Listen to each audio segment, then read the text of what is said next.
Welcome back to Lungcast, the monthly respiratory health podcast series from the American Lung Association and medical news site HCP Live. I'm not your host, Dr. Al Rizzo, Chief Medical Officer of the ALA, but I am joined by him today. I am show producer Kevin Kunzman, Associate Editorial Director of HCP Live. Dr. Rizzo and I are recording an out-of-schedule episode today to address the climate crisis derived from wildfire smoke that has traveled from Canada to regions of the United States Northeast, Midwest, and South regions over the last few days. The air quality index, which we will discuss at length in this episode, has reached historically poor levels in major U.S. cities, including New York. In fact, Dr. Rizzo, as you and I record this discussion at around 10 a.m. Eastern time on Thursday morning, we are both in an approximate 200-mile area that constitutes as the most air-polluted region in the country and possibly the world. I wasn't sure, I wasn't able to check the map, but with that in mind, how are you today? I'm doing fine, Kevin, and thank you for this opportunity to talk about such a timely issue, unfortunately. Unfortunately, that's right. Yes, wish we had a more fortunate circumstance to be recording a special episode today, but here we are. So let's just start first and foremost. I think this is the most pertinent subject is, identifying this metric that everyone is now coming to better appreciate in the Northeast region with regard to wildfire smoke exposure. What exactly is the air quality index and what is it measuring? Sure. So the air quality index is something that the EPA, the Environmental Protection Agency, developed to let individuals know about the quality of the air in their particular county or an area. It's made up of several pollutants: ozone, particulate matter, and then carbon monoxide, sulfur dioxide, nitric oxide, basically the 6 criteria pollutants. But by far and away, the most important two are ozone and particle pollution. And particle pollution is the main one right now that we're seeing make these levels so unhealthy. And particle pollution itself is really fine particles. 2.5 microns is the size that is recorded. And this represents about 1/30th the size of a diameter of a hair, piece of hair. And the importance of this size is that it is able to be respired into the airways, and into the airways deeper. And it travels with even smaller particles called ultrafine particles, which are 0.1 micron in size, which too can get not only deep into the lungs, but also cross that little membrane in the airways that lets them get into the vascular system, leading to potentially non-respiratory issues like cardiac events, which we know also occur at a higher rate when particle pollution is this high. Right, and that sort of segues perfectly into what we wanted to talk about next is the value of understanding this metric, which, by the way, most people's interpretation right now, I assuming, is coming from their weather apps or other services that they're using. It's a 0 to 500 metric, so the greater number you're seeing, of course, the poorer the air quality index it is.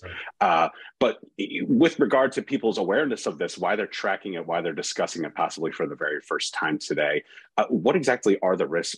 Is there a risk of people dying from poor air quality, for example? Oh, there's no question that mortality has increased with poor air quality. I think the most recent figures that worldwide, probably 7 million people die each year based on what the World Health Organization says is poor air quality. In this country, it's in the hundreds, 100,000 or so due to air quality issues. And the reason for importance to know about this is that at fairly good air quality, if the AQI is green or yellow, that's probably not going to affect most individuals outdoors. Once you get into the next category of the orange level, individuals who are at risk will start to notice some symptoms of cough, maybe a little tightness in their chest, a little wheezing. This represents people who have a known chronic lung condition, such as asthma or COPD. Right. It also affects those who may be outdoors and not know about the risks that they have. Young children who are more active outside and breathe in air more rapidly than a normal resting adult may notice the symptoms, and the elderly are also at risk. Pregnancy, unfortunately, is another risk factor for individuals who breathe in this quality of air. It can affect their pregnancy. With consideration to that, these people may be more sensitive to immediate signs and symptoms as well of being impacted by poor air. What exactly should clinicians, I guess, be preaching to patients or just be on the lookout for in terms of acute signs and symptoms of poor air quality impact? So even aside from when we're having a crisis like this, it's good habit for patients who have chronic lung disease or at risk for issues to be aware of the air quality and get in the habit of checking their phone app, a weather app, newspapers, radio stations, always report the air quality index. The reason for that is it can sometimes help you shape what you do with your day. On days like right now, where it's very hazardous for every individual to be outside of these areas, you try to limit how much outside exposure you have. Try not to go out and do things that are going to require heavy exertion, mowing the lawn, playing baseball. I mean, so any activity like that really should be curtailed, and trying to stay indoors as much as possible. If you can, you want to try to isolate yourself from that outside air by turning on your air conditioner if you have it, put it on recirculate, try and keep your air airtight inside. Individuals who have HEPA filters, that will also help. If you have to go out, minimize the amount of time. And this is also the time to pull out those N95 masks that you hopefully still have some from the pandemic, which are the best ones to use in this air quality issue. Right. And just touching point on something that you mentioned as well is, I've seen that anecdotally from some individuals who are experiencing for the very first time the last few days is this counterintuitive instinct of seeking fresh air. Fresh air does not exist in the regions that are being impacted right now. So those resources, those ideas of going for a walk being good for you, going for a run being good for you, going down to the shore, for example, in the Northeast region right now, with it being the summertime, that's not theoretically in any case actually healthy for you for the time being. So any and all of that should be completely rescinded for now. The safest air you have is coming filtered from your home. So like you're saying, using those resources at home to stay inside are the most effective right now. So thank you for that. Regarding just beyond, I guess, clinicians' recommendations for, I guess, immediate response to this, what else should we be, I guess, what else should your peers be recommending to impacted patients, those with pre-existing conditions, including asthma, cardiometabolic risk otherwise? Many of these patients hopefully should have an ongoing good relationship with their healthcare provider. They should have an adequate supply of medications available, especially what we call the rescue inhalers for patients with asthma and COPD. That's quick-acting albuterol-type medication that should be available. Many asthmatic patients should have an up-to-date asthma action plan that tells them what to do as their symptoms develop. And by and large, that is really the crux of the matter. When they start reaching symptoms that are not being controlled by the medications they're on, that's the time to call their physician or seek some care at an urgent center. I know there's a lot of patients with milder forms of asthma who may be encountering a circumstance where they have an expired inhaler or just a rescue inhaler option that's no longer feasible for them and are re-encountering an instance of an exacerbation today, tomorrow, and otherwise. Is there any other recommendation for what they should do other than get in immediate contact with a clinician? Well, I think you hit on all of them. Try to avoid the exposure to this air. Have that medication available to you and try to minimize the amount of activity you have to do outside.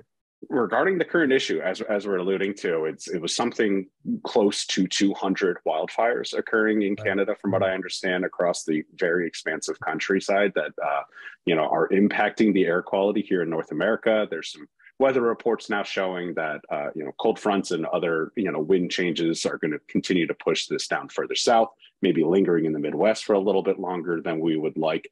Obviously, this is going to be, unfortunately, not an immediate fix.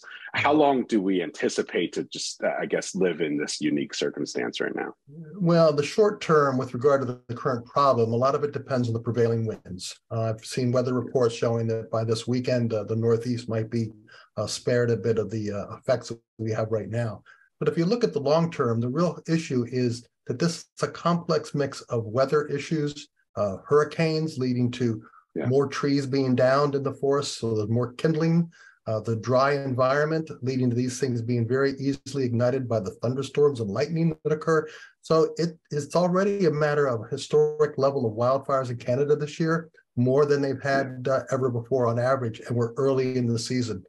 So the warming of the climate and the climate change is going to contribute to more wildfires occurring, not only in Canada, but out west, and really wherever forests are. The Pine Barrens of New Jersey, south of where we're located, have had more wildfires as well. So we just need to be aware of this and be prepared. I don't think it's a short fix, because climate change is a longer fix, and we're going to have to deal with these issues. Absolutely. It's unfortunately a domino effect. And I think a lot of people are recollecting what was happening on the West Coast in the United States back in 2020, when it seemed like everything was going wrong, a rampant instance of wildfires affecting everyone from Oregon to Los Angeles, San Diego area. So A lesson learned from that is that this is not an immediate resolve, and sometimes it's letting nature, get done what is going to happen. So in the interim, obviously, there's a lot of public health response, a lot of flight closures, cancellations today, school closures. My office personally shut down shop until the AQI gets up to a higher standard. I was going to ask you, Dr. Rizzo, on the level of like public health response, is there anything that an individual, I guess, should be using as a barometer beyond AQI for making those sort of decisions for, I guess, other factions of their livelihood when it is safe to resume work and travel? Other than the AQI, many patients who have asthma in particular may have a home peak flow meter, or they may have a spirometer. Peak flow meter, a little more common. They should be aware of what their personal best is. And then if they start having any symptoms, check that peak flow reading and see how far from their baseline they may be drifting. That will help them understand what they should be doing with their medications and whether or not they should be contacting their physician. Absolutely. Thank you for that. And obviously, lastly speaking, we're gonna be seeing, unfortunately, long-term clinical effects from what's occurring right now, whether people understand that or can really comprehend how this acute issue can affect them long-term. Unfortunately, they will come to learn that in some way or another. Can we talk a little bit about what the clinical presentation may be of, poor air quality exposure down the road, not even just immediately? Sure. Before I say that, I think we have to realize that, people were used to the California wildfires, and that fire material did reach the East Coast. It was at a much higher altitude when it came here. Right now, what we're experiencing is much low-level, eye-level effect of the particle pollution. So when you go outdoors now, people may feel it quickly in their eyes, burning eye sensation, nasal congestion, and that's even before the respiratory symptoms, which might include certainly the cough, some chest discomfort, a little bit of wheezing. Those should be a sign that your airways are being affected. And again, get out of that type of environment, put on a mask, N95 if you have it. That's the most effective in this situation. Make sure it's properly fitted to give you the best protection as well. And again, if this is new to you, this is something to potentially notify your healthcare provider about, because it may be the first time you're being a trigger showing you may have predisposition to an airway disease like asthma or COPD. The other important thing is don't add to the problem by smoking. If you're a smoker, this is the worst time to be outside smoking. To get out and do your smoke break is not the good thing to do in this environment. So always try to get off the cigarettes as much as you can, especially if you have a predisposition to lung conditions. Both on a personal and environmental health level, we need to stop compounding the issues that are occurring that are leading to worse. Even things like using electric vehicles, using electric lawnmowers, anything that in the long run is going to decrease the fossil fuel use that leads to greenhouse gases and the particle pollution and ozone.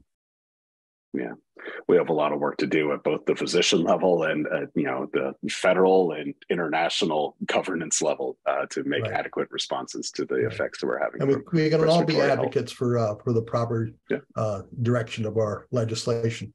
And certainly I'm going to put a plug in for the American Lung Association. Go ahead. Lung.org is a great place to go to get all the information we talked about and their abilities for you to sign up and take action with your congressional delegates as well.